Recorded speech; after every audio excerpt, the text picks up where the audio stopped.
नमस्कार मित्रांनो, माझं नाव अभिषेक आणि तुम्ही पाहतात एबी इंटरव्ह्यूज. तर मित्रांनो, आपल्यासोबत आहेत आज पराग सर, जे फाउंडर आहेत सायफर मेनियाचे. आणि आज सर खूप सारे इंटरेस्टिंग गोष्टी आपल्याबरोबर शेअर करणार आहेत. आणि त्याचबरोबर सर एक अनाउन्समेंट पण करणार आहेत, जे रिसेंटली तुम्हाला येताना दिसेलच. So first of all sir, Parag sir, तुमचं खूप खूप स्वागत आहे आपल्या छोट्याशा स्टुडिओमध्ये. सो काय सांगा सर? बोलवल्याबद्दल धन्यवाद. मला खूपच म्हणजे माझा पहिलाच पॉडकास्ट आहे आणि थँक्यू अभिषेक मला बोलवल्याबद्दल. एक्सायटिंग वाटतंय कारण की असं कधी कॅमेऱ्यासमोर बसलेलो नाही आहे किंवा कधी स्टुडिओमध्ये असं काही केलेलं नाही आहे. बट सायफर मेनियाच्या निमित्ताने हे होतं आहे, तर थँक्यू अगेन. थँक्यू. तो बेसिकली सर, जसं की आपण खूप सारे गोष्टी डिस्कस करणार आहोत. पण त्याआधी मला म्हणजे सायफर मेनियाबद्दल तर जाणून घ्यायचं होतं की सायफर मेनिया काय आहे, किंवा फर्स्ट सीझन जो तुमचा झाला आहे यूट्यूबवर पण अवेलेबल आहे, त्या रिगार्डिंग पण आपण बोलणार आहोत. पण फर्स्ट ऑफ ऑल तुमचं बॅकग्राऊंड काय नेमकं? सो मी ॲक्च्युली भरपूर म्हणजे वेगवेगळे काय म्हणतो आपण जॉब्स केलेले आहेत इन द पास्ट. माझ्या लाईफची जर्नी म्हणायची झाली तर मी 7th स्टँडर्डपासून किंवा 8th स्टँडर्डपासून मी पेपर टाकायला सुरुवात केली होती. सो दॅट इज माय अर्निंगचं मी तिथूनपासून सुरुवात केलेलं होतं. असं काही घरातल्यांचं काही प्रेशर नव्हतं किंवा काय नाही, बट जस्ट मला माझे पैसे हवे होते म्हणून मी केलं होतं. But other than that me choreography केलेली आहे. परत मी टाइम्स ऑफ इंडियामध्ये ॲज अ फोटो जर्नलिस्ट राहिलेलो आहे. मी कॉल सेंटरमध्ये जॉब केला आहे. मी KPOमध्ये जॉब केलेला आहे. आणि त्याच नंतर मी एक टाईम आला जेव्हा मी फिटनेसमध्ये मी पहिलेपासून म्हणजे थोडासा ॲक्टिव्ह होतो स्पोर्ट्समध्ये आणि फिटनेसमध्ये. बट 2014मध्ये 15मध्ये थोडंसं क्लिक झालं की अरे यार, आपण थोडंसं फिटनेसकडे जास्त लक्ष दिलं पाहिजे. सो 2015मध्ये मी फिटनेस ट्रेनरचं सर्टिफिकेशन केलं आणि मी डिरेक्टली ओमानला गेलो. सो ओमानला मी जॉब केला. त्यानंतर परत आलो. मग UK ला जाऊन जॉब केला. मग परत आलो आणि मग त्यानंतर मी लास्ट 5 इयर्स दुबईला होतो ॲज अ पर्सनल ट्रेनर. मग त्यामध्ये पण मी जॉब पण केला आणि फ्रीलान्सिंग पण केलं. अँड थँक्स टू दॅट म्हणजे मला खूपच मोठमोठ्या लोकांबरोबर राहायचं आणि त्यांचं ॲक्च्युली ट्रेनिंग घ्यायचं मला चान्स मिळाला. So I am thankful to that. आता तेच करताना असं झालं की मी बरेच वर्ष इंडियामधून बाहेर होतो आणि माझी फॅमिली इथे आहे. परत माझ्या घरी डॉग्स आहेत किंवा माझी एंगेजमेंट झाली 2023मध्ये. हां, 23मध्येच झाली. आणि म्हणजे आय मेट हर इन 2019. मग ते इतके वर्ष लाँग डिस्टन्स ते सुरूच होतं आणि इतके वर्ष घरातल्यांपासून पण लांब राहून वगैरे ते आता मलाच नको झालं होतं. सो आय वॉज लाईक की चला इंडियामध्ये परत येऊया आणि आपण काहीतरी सुरुवात करू. सो फिटनेसचा बॅकग्राऊंड आहे माझा, but travelling to different cities आणि डिफरंट कंट्रीज ह्यातून थोडंसं मला बिझनेसचं नॉलेज आहे असं. आणि म्हणून मी आता माझा बिझनेस स्टार्ट केला. तर मी माझी इव्हेंट मॅनेजमेंट कंपनी स्टार्ट केली, जिचं नाव बी एस्थेटिक आहे. सो बी एस्थेटिकच्या अंडर जे पहिला बिझनेस मी स्टार्ट केला तो होता माझा सुपर पंजा शो, जो आर्म रेसलिंगचा एक गेम आहे आणि आपण त्याचे कॉम्पिटिशन्स घेतो अक्रॉस इंडिया. सो आता सुपर पंजाचं पण अक्रॉस इंडिया एक टूर होणार आहे आमची, स्टार्टिंग फ्रॉम मे. आणि त्याच्यानंतर मग सुपर पंजा करताना आम्ही इव्हेंटच्यामध्ये एक म्हटलं यार ह्याला थोडंसं एक्साइटिंग केलं पाहिजे, की लोक नुसतंच एकमेकांचा हात धरून ओढतात आहेत, ठीक आहे चला ते तर आहे, जे खेळतात आहेत त्यांच्यासाठी एंटरटेनिंग आहे, पण बघणाऱ्यांना ते बघून बघून बोर होणार. म्हणून म्हटलं त्याच्यासाठी आपण काहीतरी वेगळं केलं पाहिजे. सो मी त्याच्यामध्ये रॅप म्युझिक इंट्रोड्यूस केलं, की म्हटलं आपल्याला एखाद्या रॅपरला बोलवायला हवं इथे आणि स्टेज द्यायला हवं. तर मग मी कोल्हापूरमध्ये म्हटलं नाही, आपण लोकल टॅलेंटला सपोर्ट करायचं. मग कोल्हापूरमध्ये मी जे कोल्हापूरचे रॅपर आहेत स्कायस्टार म्हणून, त्यांना इन्व्हाइट केलं, त्यांना स्टेज दिला. So he did a wonderful job, लोकांना खूप आवडलं. मग सिमिलरली मी जेव्हा पुण्यामध्ये मला करायचं होतं सुपर पंजाचा सीझन, त्यावेळेस मी पुण्यात आलो आणि मला करायच्या वेळेस मी शोधत होतो की मी कोणाला अप्रोच करू शकतो किंवा काय. आणि त्यावेळेस ॲक्च्युली मी दुबईमध्येच होतो हे सगळं करताना. तर एकदा असंच गाडीमध्येच बसलो होतो माझ्या आणि तिथेच दुबईमध्ये पार्किंगमध्ये, आणि मी शोधत होतो की काय काय असतं रॅपमध्ये वगैरे. तर त्यामध्ये सायफर मला हा शब्द दिसला. म्हटलं अच्छा सायफर, म्हटलं ओके इंटरेस्टिंग आहे, सायफर काय आहे, तर आपण सायफर बघत जाऊयात. तर सायफरमध्ये मला एक मुलगा दिसला ज्यांनी 7/12 वरती गाणं लिहिलं होतं, जमिनीच्या वादाचं गाणं. आणि त्याच्यातलं एकच म्हणजे मला ते शेवटचं हे खूप व्यवस्थित लक्षात राहिलं की मुळशी पॅटर्न व्हायला घरात तुमच्या वेळ नाही लागणार. ही लाईन माझ्या लक्षात राहिली आणि मला पडदिशी मला फोन आला की अरे क्लायंटनी बोलवलं वगैरे म्हणून केलो. पण ते डोक्यात राहिलं. म्हटलं यार कसं आता परत शोधू कसं. मी परत सायफर पुणे हे ते करत करत करत करत मला ती रील परत सापडली. त्याच रात्री परत सापडल्या पहिले त्याच्यावरती कमेंट केला की ह्या रीलमध्ये जो मुलगा आहे त्याने प्लीज मला कॉन्टॅक्ट करा, मला असं असं भेटायचं आहे. मग तसं करत करत ते जुळून आलं व्यवस्थित आणि काय लेकाला मी त्याच्या निमित्ताने भेटलो आणि तसं मी काय लेकाला पुण्याच्या ह्याच्यामध्ये आणलं, पुण्याच्या आपल्या सुपर पंचा शोमध्ये. सुरुवात कशी होती म्हणजे सायफर मेनिया चालू कधी झालं ॲक्च्युअलमध्ये? तर ॲक्च्युली आता हे माझ्या ना डोक्यात झालेलं होतं की अरे यार असं सायफर तर होतात इकडे तिकडे आणि म्हणजे वेगवेगळ्या ठिकाणी होतात. पण मी त्याला बघितलं की हे खूप अनऑर्गनाइज्ड आहे आणि तुम्ही तसं जर बघायला गेलात ना तर मला थोडंसं आपलं OCD आहे असं म्हणू शकता की मला थोडंसं क्लीन म्हणजे असं अनऑर्गनाइज असलं की मला आवडत नाहीत गोष्टी. तर मी बघितलं अरे यार म्हटलं हे नाही, ते छोटे स्पीकर घेऊन असे वाजायला लागले, ते करायला लागले. तर म्हटलं व्हॉट इफ जर ह्यांना मी चांगलं स्टेज दिलं किंवा एखाद्या चांगल्या ठिकाणी बोलवलं तर काय होईल. तर मी काय लेकाला पण विचारलं याबद्दल की जेव्हा मी इंडियामध्ये आलो म्हटलं कसं असतं काय असतं. तर त्यांनी समजावून सांगितलं की सर सायफर असा असतो तिकडे. रिसेंटली तर पोलीस वगैरे पण आले असं आणि त्याच्यामध्ये भांडणं पण होतात, ह्या पण गोष्टी होतात. तर मी म्हटलं असं किती रॅपर्स असतात तिथे. म्हटलं असतात 40-50 रॅपर असतात एका वेळेला. आणि म्हटलं सगळे मस्त असं करतात का. म्हटलं हो बऱ्यापैकी सगळे चांगले असतात आणि त्यांना कोणी म्हणजे स्टेज वगैरे नाही मिळत आहे असं आणि but they are trying their level best. म्हटलं ठीक आहे चला. मग त्याच्यानंतर मी आणखीन एका रॅपरला अप्रोच केला म्हणजे असंच फ्रेंड्स थ्रू की म्हटलं माझा असं अजून एक शो आहे सुपर पंचाचाच आपलं बानेरमध्ये. म्हटलं तर तुम्ही करणार का, मी तुम्हाला स्टेज देतो. ते पण खूप खुश झाले. म्हटलं अरे सर तुम्ही बोलवलं बस, मला स्टेज हवं होतं, मी येतो, मी करतो. मग जेव्हा तो येऊन जेव्हा करून गेला ना मग त्याच्यानंतर मला असं झालं म्हटलं यार नाही आता तर करायलाच पाहिजे या गोष्टीला ना थोडंसं आपण आणखीन बढावा द्यायला पाहिजे. कारण की आपल्याला हे कळतंय की रॅपर्स आहेत, आर्टिस्ट आहेत, ह्यांना चांगलं लिहिता पण येतं पण सगळ्यांनाच एक मोठा स्टेज मिळतोय असं नाहीये. पण ह्या लोकांना कोण नोटीस कसं करणार. आता माझी नजर एकदा एका सायफरच्या रीलवरती गेली म्हणून ठीक आहे, पण असं प्रत्येकाची जाईल की नाही, प्रत्येक जणाचं तो रील व्हायरल होईलच असं गरजेचं नाहीये राईट. सो म्हटलं नाही आपण काहीतरी केलं पाहिजे आणि त्या निमित्ताने सायफर मेनिया या जर्नीची सुरुवात झाली. खूप शिव्या आहेत रॅपमध्ये किंवा खूपच कुणाला तरी वाईट बोललेत असं. अदर दॅन दॅट पण त्यांना जेव्हा व्यक्त व्हायचं आहे तर ते शिव्यांशिवाय व्यक्त होत नव्हते. पण जे सायफर मेनिया करायचं आहे तर त्याच्यामध्ये मी रॅपर्सना एक चॅलेंज ठेवलं की तुम्ही कोणाबद्दलही वाईट बोलू शकत नाही, नो कस वर्ड्स, नो फाऊल लँग्वेज आणि कोणालाही डिस करायचं नाही आहे. जर तुम्हाला बोलायचं आहे तुम्ही, कारण की आपल्याकडे खूप चांगल्या चांगल्या गोष्टी आहेत. म्हणजे भारताबद्दल जर बोलायचं झालं तर आपल्याला एक आयुष्य कमी पडेल.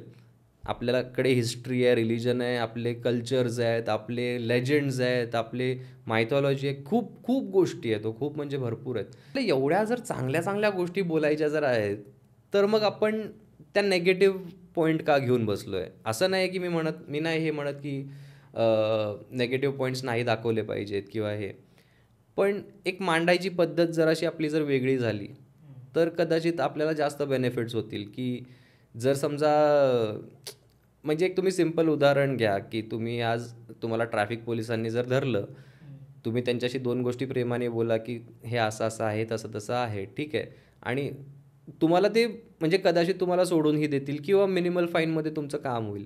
तेच जर तुम्ही त्यांच्याशी उद्धट वागलात किंवा वाईट वागलात तर तुम्हाला तितकेच म्हणजे ऑफकोर्स जास्त फाईन बसेल किंवा जे काही ॲक्शन्स आहेत ते तुमच्यासोबत होतील.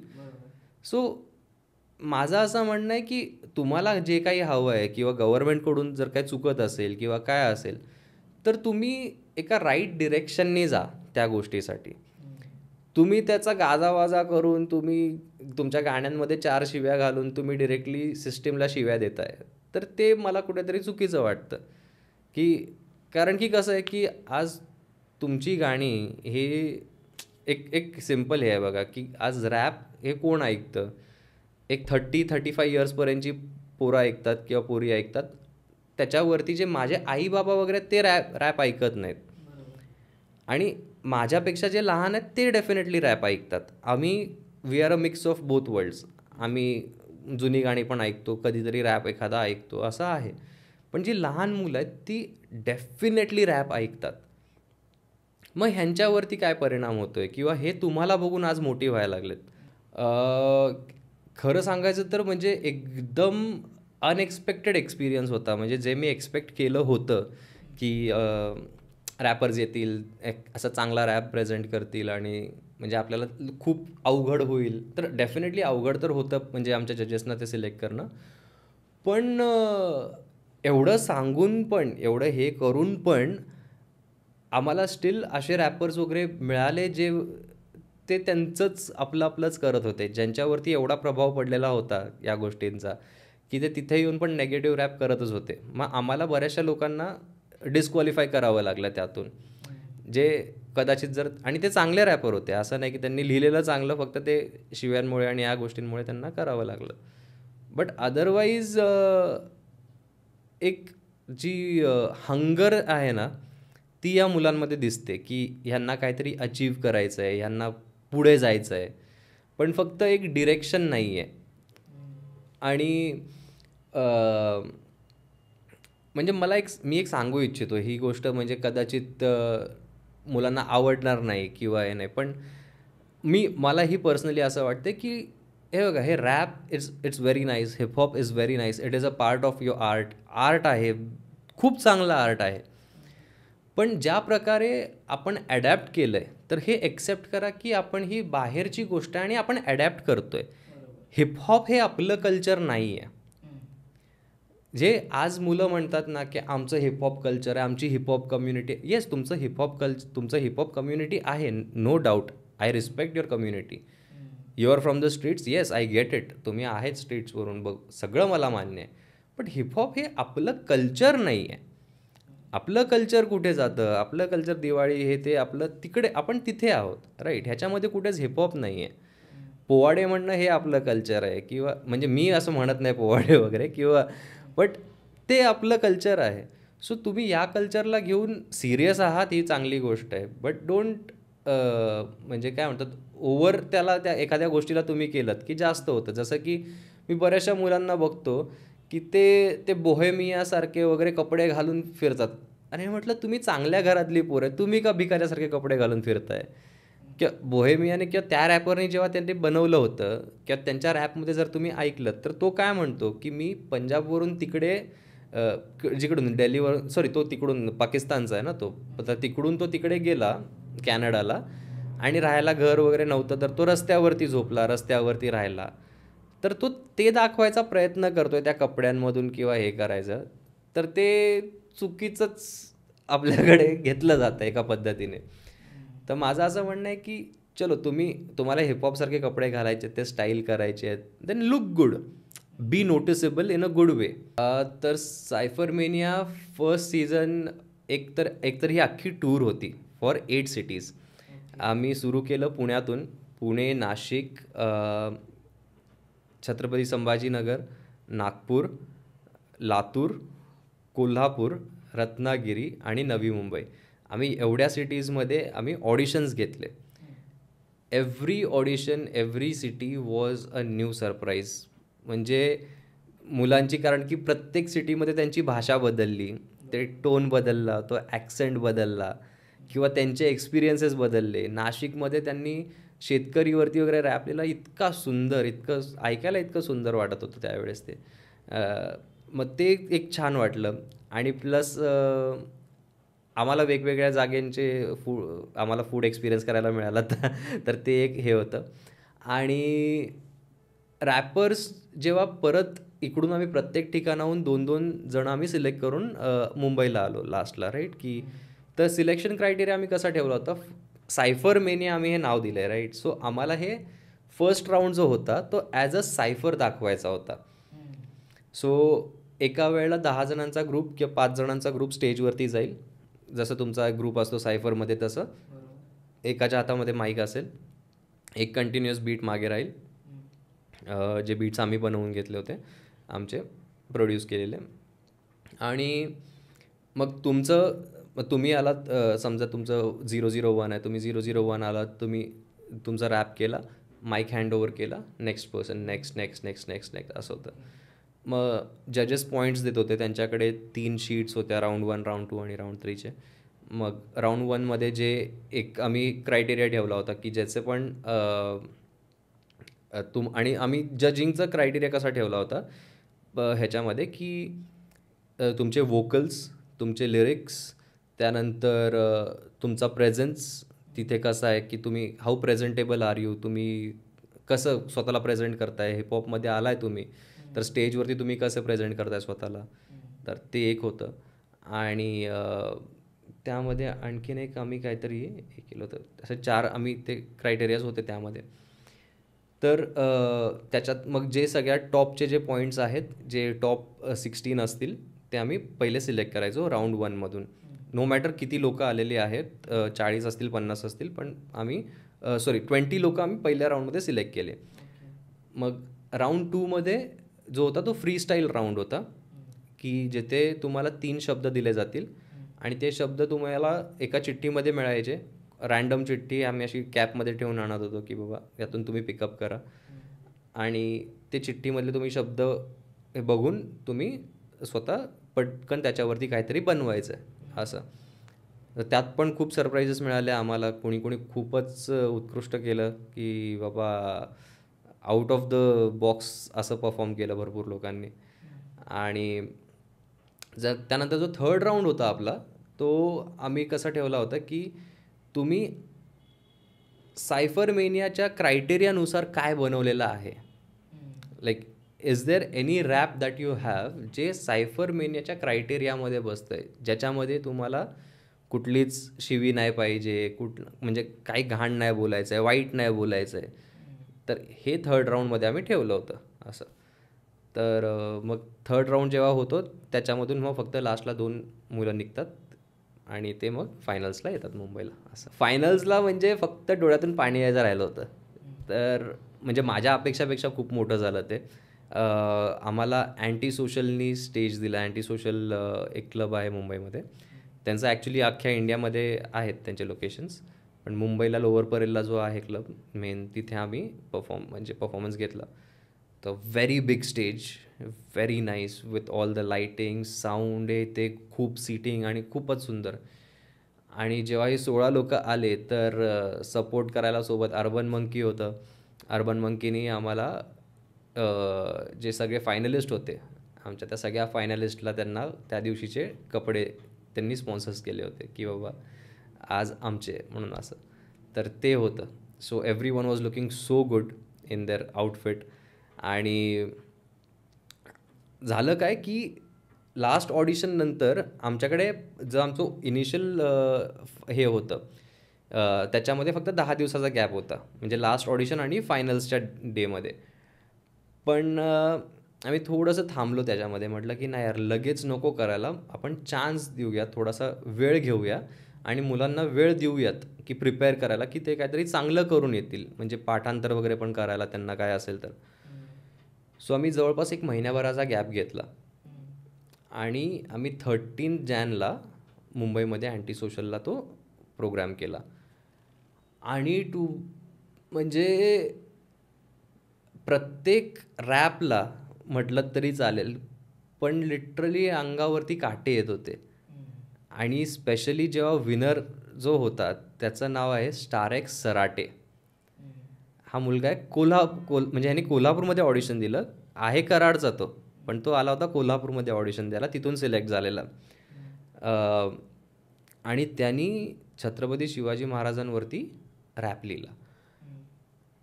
आणि एक कराडचा मुलगा अख्ख्या महाराष्ट्रामधून सिलेक्ट होतोय, हे होतोय आणि छत्रपती शिवाजी महाराजांवरती रॅप लिहितोय, आणि ते पण इन अ ग्राउलिंग साऊंड, जसं हे आले आले आले आले मराठे बावा, त्याने असा आवाज काढणं. मग हे कुठून शिकलं असेल किंवा काय. तर जेव्हा त्यांनी हा रॅप केला तिथे आणि जेव्हा परफॉर्मन्स दिला, त्याला तर वन्स मोर म्हणजे जजेस काही बोलायच्या आधीच मागून वन्स मोर आणि हे ते झालं, तर जजेसनी पण असं माईक घेतला, म्हटलं आता आम्ही काय बोलू हे बघ, म्हणून मागून सगळा वन्स मोर आला, त्याला परत एकदा परफॉर्म करायला लावला. आणि म्हणजे मला असं वाटलेलं की कदाचित हाच असेल विनर.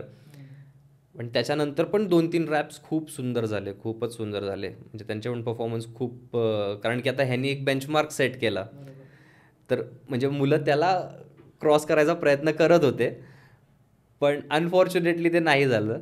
आणि फॉर्च्युनेटली हाच विनर झाला, स्टार एक्स सराटे. So beautiful beautiful song. मी तुम्हाला ऐकवेन, ते नक्कीच ऐकवेन. आणि म्हणजे लवकरच तुम्हाला ते यूट्यूबवरती पण बघायला मिळेल ते. आणि हे पण सगळे व्हिडिओ तुम्हाला यूट्यूबवरती लवकरच अवेलेबल होतील बघायला. सीझन 2 लवकरच म्हणजे hopefully within the next 3 months आम्ही प्लॅन करतो आहे. सीझन 2 यावेळेस, आता फर्स्ट सीझन तर आपण टी व्हीवरती नाही आणला, पण सीझन 1ला बघता किंवा ते एन्थुझियाझम बघता लोकांचा असं वाटतं की सीझन 2 जो आहे तो टी व्हीवरतीच झाला पाहिजे. सिलेक्शन क्रायटेरिया थोडासा वेगळा असेल फ्रॉम द फर्स्ट वन, जे पहिले झालं होतं त्याच्यापेक्षा थोडासा वेगळा राहील, चॅनलच्या काय रिक्वायरमेंट्स आहेत ते बघून. आणि कदाचित यावेळेस आम्ही एंट्री फीज घेऊ शकतो. सीझन 1ला आम्ही पहिले एंट्री फी लावली होती, पण नंतर आम्ही नाही घेतली. पण सीझन 2ला मे बी असेल. सो त्याचे ऑडिशन्स पण लवकर सुरू होतील आणि डेट्स वगैरे तुम्हाला इंस्टाग्रामवरती, यूट्यूबवरती कळतीलच लवकर. सो आपलं जे काही फॉर्म्स वगैरे असतात ते सगळं आपल्याला www.beaesthetic.co.in ही जी माझी कंपनी आहे ह्याच्याच वेबसाईटवरती तुम्हाला सगळे फॉर्म्स वगैरे मिळतात. आत्ता सीझन 2चे फॉर्म्स अजून ओपन नाही झालेले, पण ओपन झाले तरी याच वेबसाईटवरती येतील. सायफरमेनिया ऑफिशियल म्हणून आपलं इंस्टाग्रामवरती पेज आहे, सगळे लेटेस्ट अपडेट आपण तिथेच पोस्ट करतो. आणि तिथे त्या सगळ्या बाकीचे पोस्ट जरी तुम्ही कुठले बघितले जुने, तर त्याच्यावरती माझा नंबर आहे. पण मोस्ट ऑफ द जे आपले पोस्टर्स असतात त्यामध्ये सगळी इन्फॉर्मेशन असते, तुम्हाला कॉल करायची गरज अशी लागणार नाही, पण लागलीच तर तिथे आम्ही डेफिनेटली एक कस्टमर सर्व्हिस नंबर तिथे ठेवतोय सगळ्यांसाठी. सो सर, जाता जाता एक लास्ट मेसेज काय द्याल, जे तुम्हाला आता व्ह्यूअर्स बघतात आहेत, जे नवीन रॅपर्स तुम्हाला आज बघतात आहेत, त्यांच्यासाठी काय म्हणाल? नवीन रॅपर्स जे आहेत, मी म्हणेन की तुम्ही तुमचं इन्स्पिरेशन स्वतः व्हा. तुम्ही दुसरीकडून काही इन्स्पायर होऊ नका, ठीक आहे. आणि म्हणजे दुसरीकडून एखादं फक्त तुम्ही इन्स्पिरेशन घेण्यापुरतं ठीक आहे, पण दुसऱ्यांना तुम्ही फॉलो करायला जाऊ नका. कारण आणि तुमचं जर लँग्वेज आहे, ती लँग्वेज प्लीज सांभाळून हे करा. कारण की ॲज अ ब्रँड, म्हणजे मी आज बी एस्थेटिकसाठी किंवा कुठल्याही दुसऱ्या ब्रँडसाठी आता आम्ही आणखीन एक गोष्ट खूप चांगली करतो आहे, ती म्हणजे सायफरमेनिया रेकॉर्ड्स म्हणून आपलं स्वतःचं रेकॉर्ड लेबल येतं आहे, जिथे आम्ही सगळे जे अंडरग्राऊंड आर्टिस्ट आहेत ह्या सगळ्यांची आम्ही गाणी पोस्ट करणार आहोत यूट्यूबवरती वगैरे. प्लस आम्ही यांना म्हणजे जर यांना गाणं बनवायचं आहे, एखादं चांगलं गाणं शूट करायचं आहे, तर त्यासाठी आम्ही हेल्प करू, प्रोडक्शनसाठी आम्ही हेल्प करू. आणि प्लस बाकी सगळ्या ऑडिओ प्लॅटफॉर्म्सवरती जे डिस्ट्रीब्युशन करायचं आहे तेही आम्ही करून देऊ. सो ह्या सगळ्या गोष्टी करण्यासाठी मला एक गोष्ट काय लागेल की तुमचं व्हिजन किंवा तुमचं जे रॅप आहे तो चांगला असला पाहिजे. त्याच्यामध्ये जर तुम्ही आई बहिणीच्या शिव्या असतील तर मी तुम्हाला कुठे शोसाठी वगैरे नाही बोलवू शकत. आता फॉर एक्झाम्पल माझा आता एक शो आहे पुढच्या महिन्यामध्ये, आणि तिथे काय आहे की कोल्हापूर जिल्ह्याचे टॉप मोस्ट, म्हणजे त्यांनी इंटरव्ह्यूज घेऊन जे सगळ्यात एलिट डॉक्टर्स, म्हणजे जे कॉलेजमधले म्हणतो आहे आम्ही, आता जे शिकायला लागलेत ऑलरेडी, पण जे एलिट मेडिकल स्टुडंट्स आहेत आणि एकदम जे टॉपचे इंजिनिअरिंग स्टुडंट्स आहेत, त्यांचा एक इव्हेंट आहे जवळपास 200-250 लोकांचा. आता हे 200-250 लोक जे आहेत हे म्हणजे सगळ्यात टॉपचे डॉक्टर होणार आहेत पुढे जाऊन, किंवा सगळ्यात टॉपचे इंजिनियर्स होणार आहेत जाऊन पुढे, आणि ह्यांच्या एंटरटेनमेंटसाठी तो इव्हेंट ठेवलेला आहे, राईट. सो आता मी त्याच्यासाठी जर मी एखादा रॅपर बघतोय तर मी रॅपमधून असं काहीतरी एक्सपेक्ट करेन की ती मुलं पण तिथे नाचतील, मुली पण नाचतील, त्यांना एन्जॉय करता येईल. त्यांनी घरी जाऊन ते गाणं गुणगुणलं तर म्हणजे मला पण आवडेल, आणि त्यांनी ॲप्रिशिएट केलं पाहिजे स्टेजवरती जे कोणी आहे. त्याच्यामध्ये जाऊन जर आपण हा असा तो तसा हे जर केलं तर ते तसं नाही चालणार. सो नवीन रॅपर्सना माझं हेच म्हणणं राहील की तुम्ही रॅप ही लिहिणं ही खूप सुंदर कला आहे. मी रॅप करू शकतो पण दुसऱ्याचा. मला रॅप म्हणता येतो पण मला रॅप लिहिता येत नाही. म्हणजे मला एक रिदम पण नाही बनवता येणार किंवा मला ते असं ज्या फ्लो वगैरे तुम्ही जे म्हणतात तर ते सगळं मला नाही करता येणार. पण ही एक वेगळी कला आहे की तुम्ही एखादी पोएट्री लिहिणं आणि त्याला एका वेगळ्या पद्धतीने सादर करणं. तर ही कला खूप म्हणजे प्रिशियस आहे आणि तुम्ही याला तितक्याच चांगल्या पद्धतीने यूज करा, मिसयूज करू नका.